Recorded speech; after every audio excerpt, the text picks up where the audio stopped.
Hi, everyone. Good morning and welcome back to our second session of the three-part Fireside Chat series, proudly brought to you by Strivin and Acorn. My name is Victoria Hammond from the Striving team, and I'm your moderator across this series. I'm excited to be back this week and welcoming you to today's live event. Before we get started, I'd like to begin by acknowledging the traditional owners of the land on which we meet today. I'd also like to pay my respects to elders past and present. For anyone joining us for the first time, this series is all about building a future-ready workforce through capability-driven thinking. In the first session, we started by looking into laying the foundations, so really thinking about capability-driven workforce planning. Today, we'll be focusing on aligning learning with impact by building capability through everyday work. And then in our final session in a few weeks, we'll be looking at future-proofing your workforce, thinking about capability-based retention strategies. But let's get back to today. So we'll be focusing and looking into how businesses can align learning with impact and looking at how role expectations, performance feedback, and targeted learning all come together to drive meaningful growth, not just this whole concept of ticking the box. And with that in mind, I'm really thrilled to introduce you to our two speakers today. I'm lucky to be joined by Alana Bennett, who's a fractional CPO and human experience fanatic and coach as well, and Ben Satchwell, who's head of capabilities product at Acorn. So both Ben and Alana bring a really diverse background and skill sets, balancing both the people and product side of things, which should set today up for a really interesting conversation. So before we dive in, just a couple of quick housekeeping notes, and then I'll hand over to Ben and Alana to kick things off. We're streaming live here on LinkedIn, so if you're watching live, feel free to say hi, drop a comment in, let us know where you're dialing in from. Also, we'd love to hear your questions throughout the session. We've got time for Q&A at the end, but feel free to engage in real time, and then we'll try and pick things up as we go. If not, we'll get to your questions at the end of the session. And don't worry if you have to duck off early, the recording will be available right after the event. So that's enough from me. I think let's jump into things, and I'll hand over to you, Ben, to kick things off. Thanks, Vic. Appreciate the intro. So we'll do very quick 30-second introductions. We decided then we'll just get stuck into it. So I'm Ben, as Vic said, head of capabilities over here at Acorn. So I look after our capabilities management module from product perspective, and then also support the implementation of capabilities within Acorn and how we use it as well, which is pretty cool, pretty fun. I facilitate for ARI. I'm an ARI member. I also have a regular blog on Training Journal and a bit of a nerd around that. That's me. Alana, I'll throw to you. I love it. I love the pressure of a 30-second check-in. So yeah, Alana, I play in the fractional CPO space. I do some coaching, some learning, leadership and development work.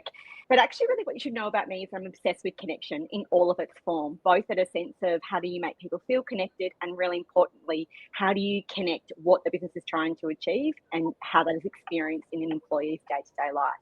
I'm super, super excited to be here and jump into this conversation with you today, Ben. Shall we get into it? We should.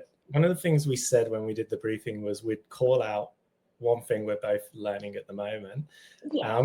And I'm going to throw to you first because we didn't remind each other this morning. So okay, so I'm learning to knit. I have decided that I need something quite mindful, but I need to do something. I'm not really great at mindfully doing nothing. And I love it. I pulled it apart about 6 times, and now I've decided that I'm striving for imperfection, and I'm just going to keep going. Yeah. What about you? How are you finding it first? Oh my gosh, it's hard, right? I think that's it. It's that awkward learning space of it being uncomfortable. My eldest son did come in very quickly and say, "Could you knit me a beanie?" I was like, "Mate, I can't even get a scarf. Let's hold fire on the beanie." Yeah. What are you learning? So my planned answer yesterday was I'm in the middle of doing my org development diploma, and then life teaches you lessons, right? And I didn't charge my phone overnight, and I did the school run this morning, went to the shops afterwards, and I paid with my wallet and my phone, and it was dead, and I couldn't buy my shop. So I actually learned a life lesson. So that's what I'm learning. I love that. Technology, right? Yeah. So cool. All right. Let's start, I think, with the big picture, right? You want to try and set the scene with these things. So given the topic today, why do you think that traditional learning and development approaches often fall short when it comes to actual capability growth in the workplace? Yeah, I think this is such an important conversation to have. And in my view, and what I'm observing in some organizations, is we're overcomplicating learning.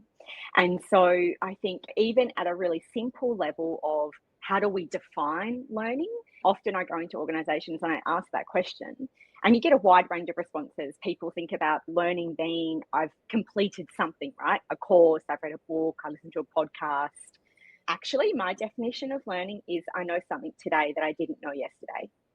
And actually, I think when we simplify it that much, I think we enable people to engage in learning in a really easy way. I think the other thing is we talk about learning being really important in organizations, but actually we don't send signals or cues to our employees to suggest that's the case. So again, often I say in organizations, if learning is really important, at a leadership level, how often are you actually talking about learning? Yeah, in all hands, in one-to-ones, in team meetings. Our employees are looking for these signals that you value it and it matters. And what do you think?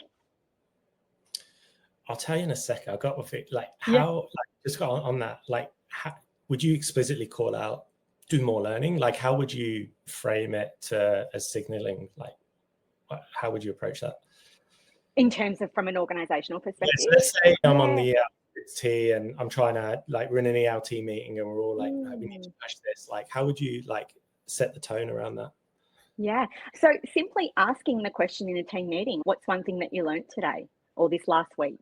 What's one thing you tried last week that, you know, either worked or didn't work? Even how we often talk about this idea of making it safe to fail, but do we talk about the learnings? Like the failure's irrelevant if we're not talking about the learning. And so I think it's actually just the dialogue of what do we know more today that we didn't know yesterday based on something that we've done. The other thing I think is that we have to prioritize it. So often, again, when you think about a team meeting environment, that's the last question that we ask. We want to get through all the business and then we go, what's one thing you learned? That should be the first thing you ask. If your organization is really committed to learning in your business, then you need to make it the first thing that you speak about. Look, I don't do that and I think I should do it more. So I'll call that out. We do have a thing. My kids are 5 and 8 and we sit at the dinner table and we say, what was one thing you learned today? And what was one thing that you found hard? So there's no reason to, it's interesting how you have these good habits elsewhere and they can translate. In line with that, one of the things I've been thinking about more is how L&D that I observe more broadly treats learning as an event versus instead of a system. And I think more of a systemized approach sort of aligns with what you're saying there. And also there's a little bit too much prioritization of content over context.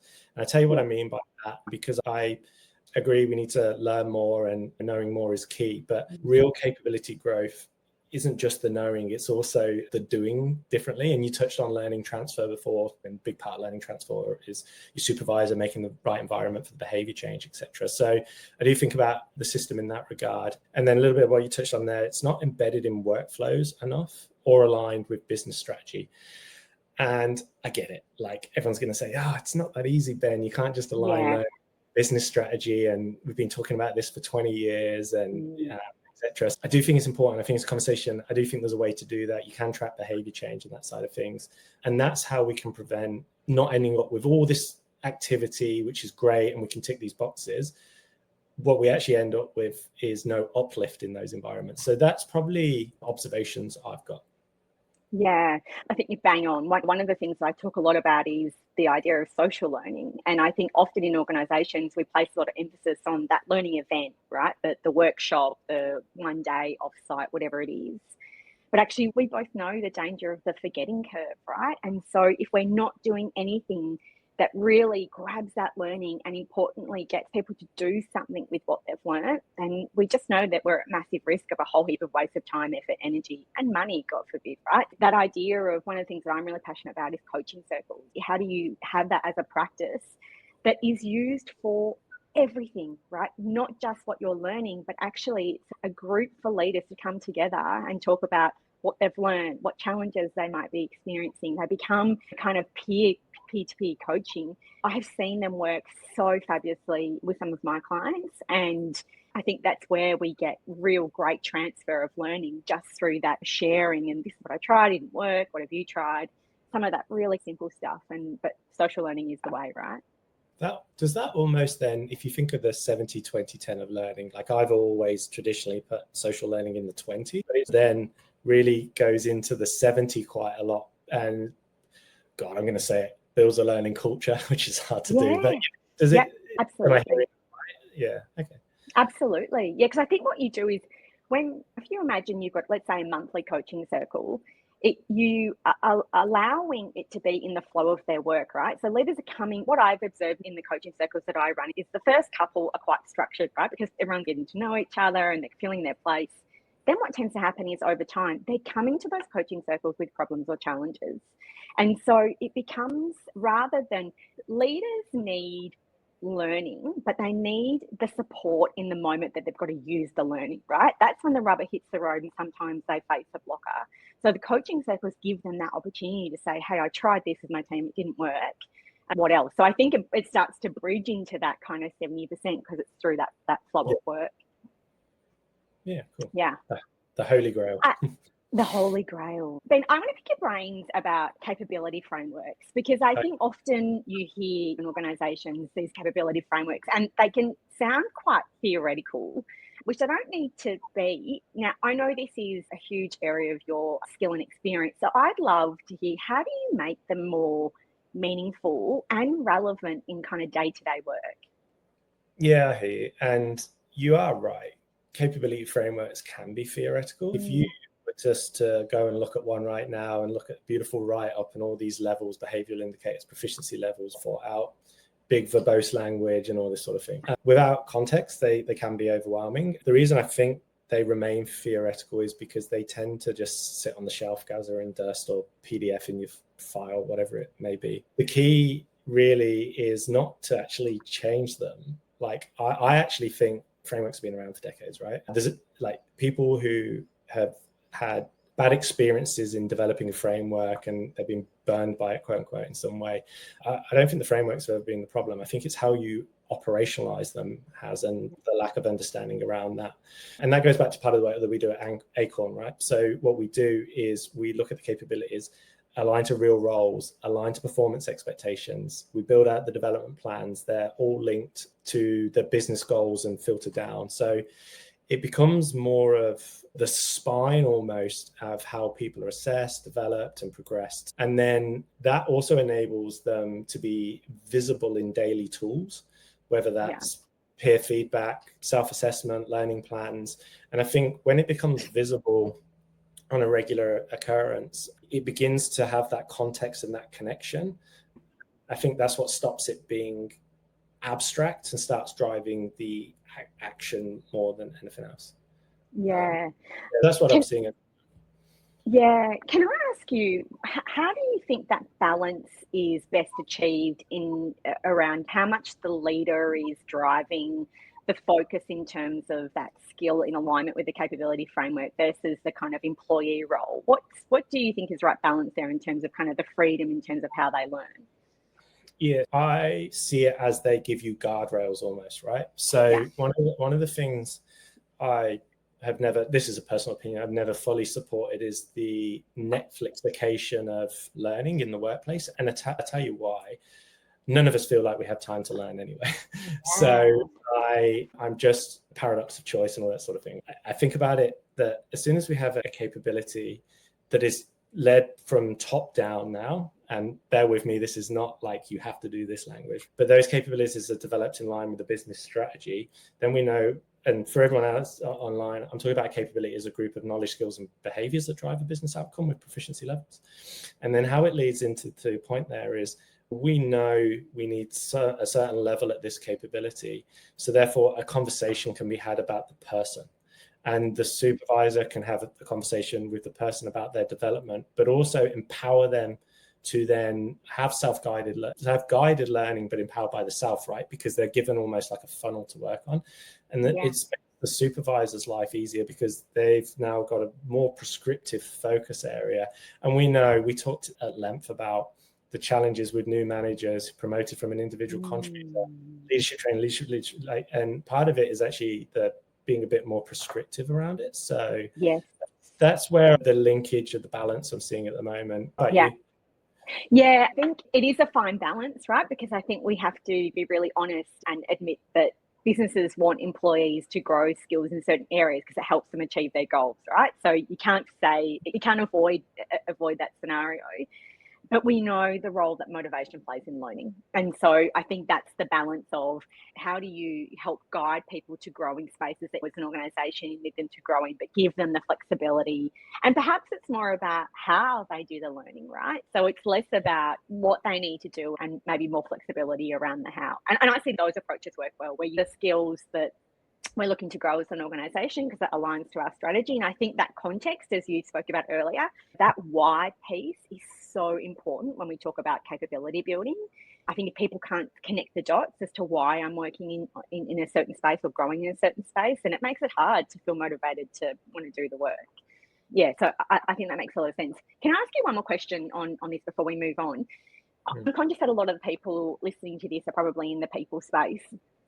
How do you get buy-in at an exec level for capability frameworks? We know leaders are time poor and it not being seen as, oh, great, another thing that we have to do. How are you approaching that challenge at the moment? Yeah, and I've actually supported writing a lot of business cases with Acorn customers as well. Yeah. And I think it actually is not about the capability framework in and of itself, right? So it's all good business cases. It's like, what is the problem that we're trying to solve, right? So the capability framework is not a solution looking for a problem. You have to authentically start with the problem.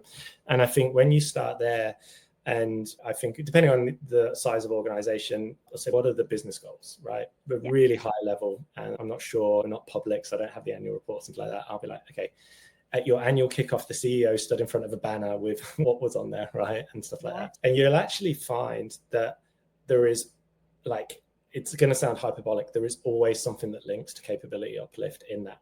The key is like not making it something it's not as a silver bullet or the end all and that side of things. So if you then look at that level of goals, you find some sort of tie there, then actually capability frameworks, capability development, all that side of thing will tie to Crow, to the HRDs, when you're a CPO, etc. Whatever key KPI or metric you've got, like I'll pick really broad ones like employee engagement, improving retention. There's so many I could go through. There is an authentic linkage when done right.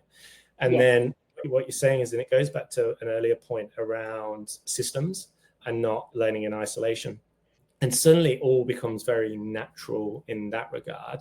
And then it feeds into a lot of other bits around change management, context, all those things, because change management is very easy to navigate when it has started in the right flow more than anything. So it's aligned up. Now, I'm aware that there would be a lot more to unpack around that. Business cases are hard. And I have a personal reaction to it's just another HR idea. It's really not. It can really impact folks. And the other one I'll just leave on this point with that I'm seeing more of in the last sort of 6 to 9 months is if you look at the psychosocial hazards where April 2023, one of the 13 or 14 that come out of Safe Work is role clarity can be delivered by the correct utility of career frameworks, job level capability frameworks. So if you want to go down the compliance route, you can too. So as you can see, when you pull that thread, going back to your knitting, it's like there's a lot that can be in there. How does that relate to, you've done a lot more business cases than me. Like, how does that sound to you? Yeah, I think I'm always talking about coming back to business strategy, right? I think ultimately the executives want to know what do we need to do to essentially be able to achieve our business strategy. And again, my mantra is always about keeping it super simple and let's not pick 1,000 things from a capability perspective that we need to achieve, but actually let's go for the top 3 things that will enable us to achieve our business strategy. And I think that's a really easy conversation then to have with an executive team when you can demonstrate a plan that allows you to do that. So that's what I have found to be really helpful is just keep it. That's what they care about, right? Is executing on that strategy. Yeah, good. And like all good webinars, we've made it sound really easy. We have. Oh dear. I feel like we should talk about the role of the manager, right? We know that they are critical in development conversations.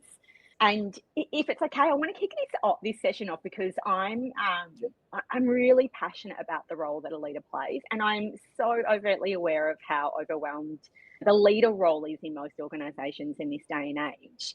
And as I said, my approach is always simple and best. I wanted to give some tips that actually I have found really helpful in terms of managers playing a really active role that has high impact from a development conversation.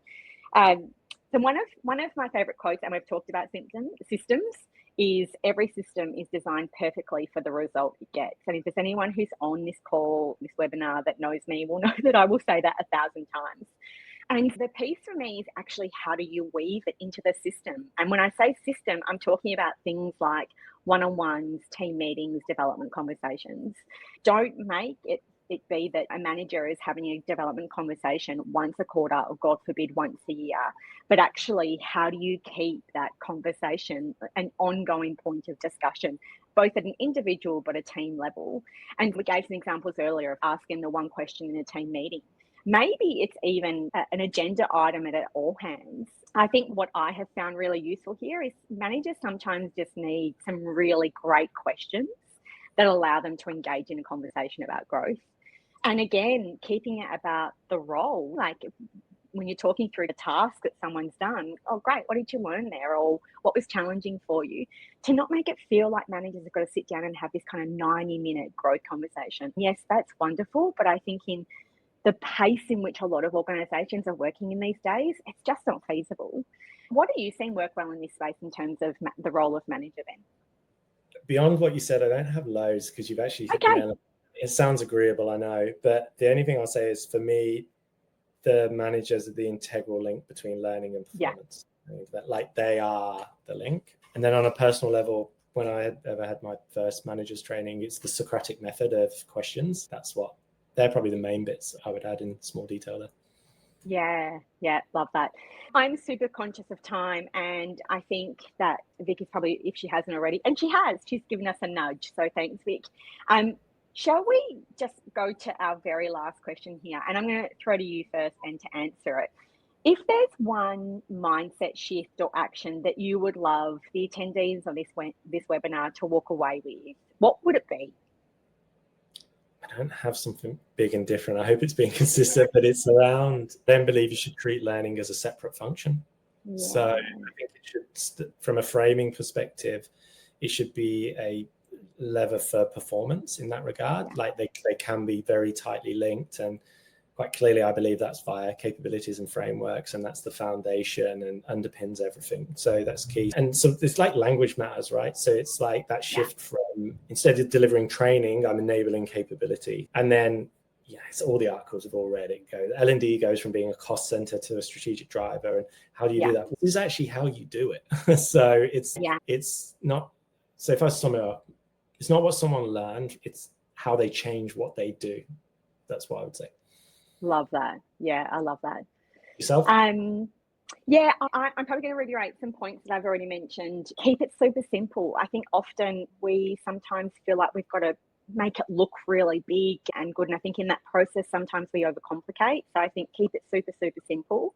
And I think don't wait for it to be perfect to start. I see a lot of people going, oh, but we just need to add this and flex this and do one thing, and actually just get started. We know that with any behavior change, it takes a damn long time, right? So if we wait for perfection, we kind of never get there.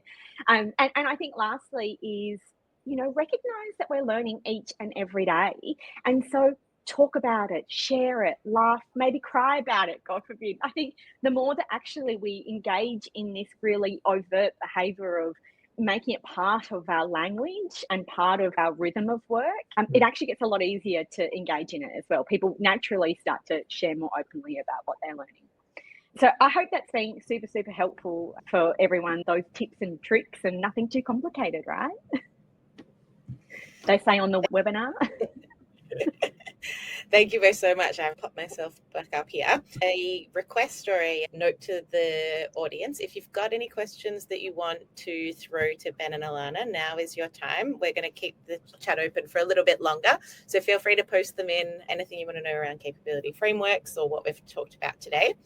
I think on my side of things, thank you so much for this chat. I feel like there were so many key takeaways and little nuggets that you just walk away with. I think the things I loved is the concept that learning is something that you didn't know today. You didn't know yesterday that today, Alana, I know that you preach that, but it always sticks with me. And I think this concept around like treating L&D as a system rather than this one individual learning event, and really framing your approach around that, it definitely changes how businesses and leaders can look at capability and learning. And it makes it a little bit simpler in my eyes anyway. So I really appreciate your insights on that. I actually had a question for you both while we wait for other questions to roll in. I guess there's a thought going around that traditional approaches to learning are falling a little bit short at the moment. Like, why do you think that's the case? And I guess, how does that tie into what we've spoken about today? And what are the new approaches to learning that you're seeing work really well? Please go, Alana. I haven't thrown you a curveball there. Yeah, no, not at all. I have a good idea on it, but I'm keen for your thoughts. I think to my earlier point, it's this idea of designing a connected learning experience. So I think you can't just design for one element of learning, which we often talk a lot about the workshop, right? Where we're giving a lot of content to people in that environment. As Ben and I have both said, it's actually what people do with that learning, where you have to spend some really time and concerted energy in terms of being intentional from a design perspective. So I think in terms of where they fall short is, I think there's a lot of learning that is just the event, and we're not doing anything with it post the event, where therefore the forgetting curve is, if anyone doesn't know about that, it's like within kind of 24 hours, you can, it's up to kind of 70% of that content you can lose. So that's real. Maybe it's 48 hours, Ben, I'm sure you will know the exact figure on this. But I think given that, then you've got to be really intentional about what you do afterwards. Yeah. Ben, what's your idea? I'm curious. I would professionally push back on traditional learning, like formats are redundant, and I don't foresee new ones coming that will replace it. So and I've said before that I actually like still going to workshops half day in person that have been around since the time. For me, the shortfall comes from the context, which goes into the motivation that you talked about, which goes into the system. And I think a view I have is that, a bit like my view on frameworks, have frameworks really ever been the problem? No, I'm not sure that they have. Has the learning in isolation ever actually been the problem? I'm not sure that it has. I've told you two things in isolation there that have bad reps. Imagine they're connected and linked to a business strategy. Suddenly, the perception of them is fantastic. So that's the view I've got. And it's not a theory view either. I've seen it work in enough organizations now. So we're so close. It's all we need to do is to connect those last few dots, and then I'm with it. Yeah, I love it. And I think it's that thing of bringing it all together, but then the approach of how do you break down the mountain, and how do you make it as achievable as possible, and step by step, and getting those first things in place. And then it all starts to make sense, and it ties into your business strategy, and it starts to become this really sort of organic thing that obviously takes a lot of work. But I think the things that we've spoken about today definitely have given me some ideas of how to approach it. So I really appreciate both of your insights around this topic. We're actually out of time, team. It brings us to the end of today's session. Thank you to Alana and Ben for sharing your insights and experience around capability and action. To everyone who dialed in, or for anyone who is going to be watching this afterwards, hopefully you're walking away with some fresh ideas and practical steps to start or strengthen your capability frameworks. A little plug now, this was the second part of our Strivin and Acorn Fireside Chat series. So we have one more session coming up, looking at future-proofing your workforce and the whole concept around capability-based retention and success strategies. That'll be on the 19th of June. I'll post a little link in the comments now. And if you have any additional thoughts, please feel free to keep using the comments section. And I'm sure Ben and Alana will be happy to pick up chats with you both. Sorry to throw you both under the bus there. Thank you both again. Really appreciate it, and loved today's conversation. Thanks so much for having me. Yeah, absolutely. Thanks, Vic. Thanks, Alana.